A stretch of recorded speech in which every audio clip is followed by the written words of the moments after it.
Good morning friends, it's going to be an important day as the official Q4 earnings season kickstarts from today with Infosys announcing the numbers. Also some important data points like IIP would be out.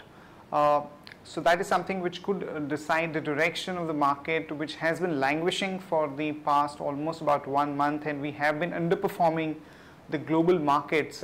So it remains to be seen how this earnings season starts. And first, talking about the global markets, US markets continues to remain pretty strong, and they were up almost about 0.4%, and in fact continue to stabilize at the record high levels.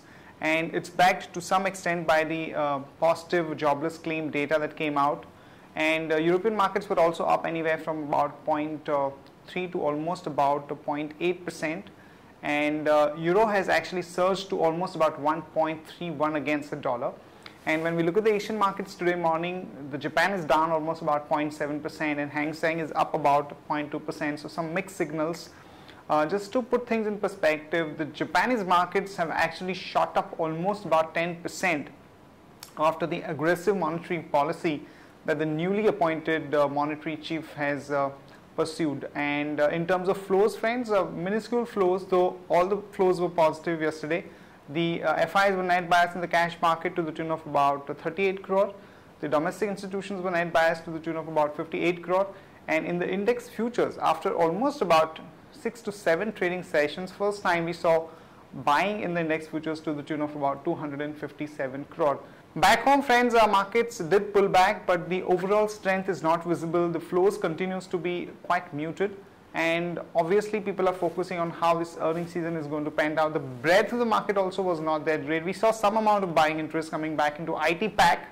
Some of the banks had good amount of buying interest like ICICI Bank, Axis Bank, HDFC Bank, and the bank Nifty itself was up about 1.5%. But one is not very confident of the kind of recovery that we are seeing given the backdrop of earnings and the global markets that we have. And on that note, let me invite Shaival to take us through important F&O cues, data and strategies that we can have in the F&O markets.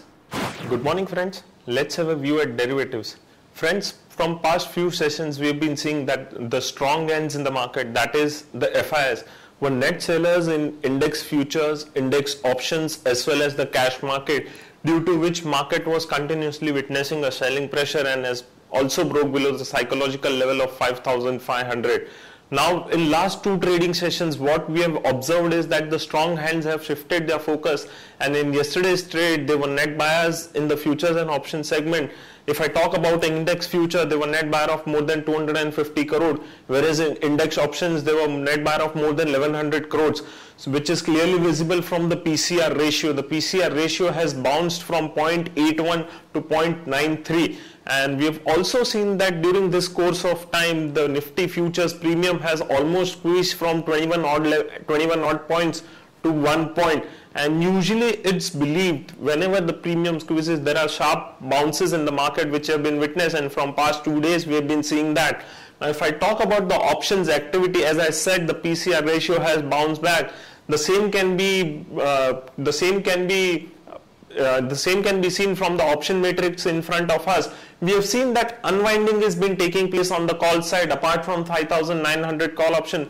Whereas if we have a look on the put side, the activity is disbursed, and we have seen a mix of writing as well as buying of put option happening in this particular strikes. So what we feel is that market is near its important resistance level, and we also have an Infosys result today and IIP number. So we feel market today would remain volatile and uncertain. But if one gets a chance in the Nifty at around 5630, 5640, one can surely go short. And from intraday perspective, we have identified 2 stocks. One can go long on Divi's Lab with stop loss of 1028.15 paisa, whereas one can go short on Bharti Airtel with stop loss of 279.75 paisa. Thank you. Here are the important news and events that we are tracking today. First of all, the IIP number for the month of Feb are going to be out, and the market is looking at a negative growth of about 1.3% as against 2.4% growth reported in the previous month. So this could be a bit of a dampener for the market. And in another development, the finance minister is visiting the officials of the credit rating agencies for a possible upgrade as the overall deficit targets have been quite under control, and the government is taking a series of steps. The finance minister is trying to meet up the officials of the credit rating agency so that there could be some kind of upgrades over the next few months.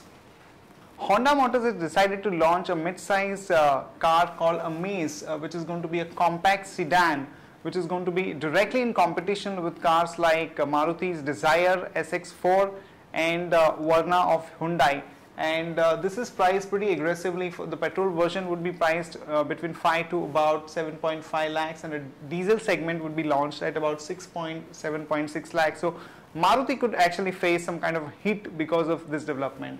And in another development, RBI has indicated that they could take action against the banks which have violated the KYC norms. So there could be some negative reaction for ICICI Bank, Axis Bank and HDFC Bank, but it remains to be seen what kind of action is being planned by RBI.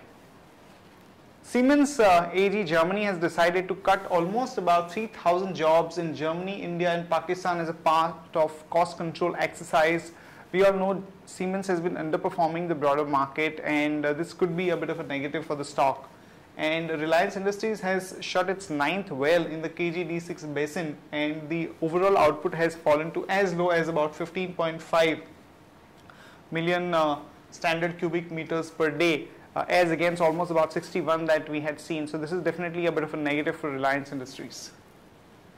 And Aditya Birla Group is foraying into the banking fray, and they are doing their preparation in terms of putting up another 2,000 crore in the NBFC business.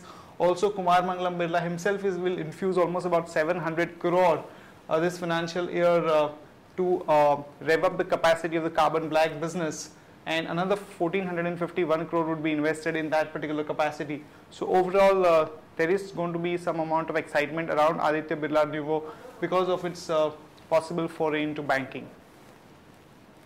BHEL has entered into a tie-up with Mitsubishi Corporation of Japan for removal of the sulfur dioxide from flue gases, and this could be positive for BHEL, and one can go long on the back of that with a stop loss of 174 and a target of about 184 to 187. Tilaknagar Industries could be merged with Allied Blenders for a total deal size of almost about $1 billion, and this could be big positive for Tilaknagar Industries, so one can go long there with a stop loss of 56.5 and a target of about 60 to about 61.5. And some positive news for Network 18, as Hong Kong based hedge fund OCP Asia has decided to put in some amount in Home Shop 18, which would be valuing the company at almost about 1,800 crore, which is higher than the current market cap of the company. So one can go long on Network 18 with a stop loss of 29.25 and a target of about 32. And Bharti has got a setback from the Supreme Court, as it will not be able to acquire the 3G customers at places where they don't have the license, and this is definitely a bit negative for Bharti. So one can go short with a stop loss of 281 and a target of about 265 to 260. That's it from all of us, friends. Have a great weekend and see you on Monday morning.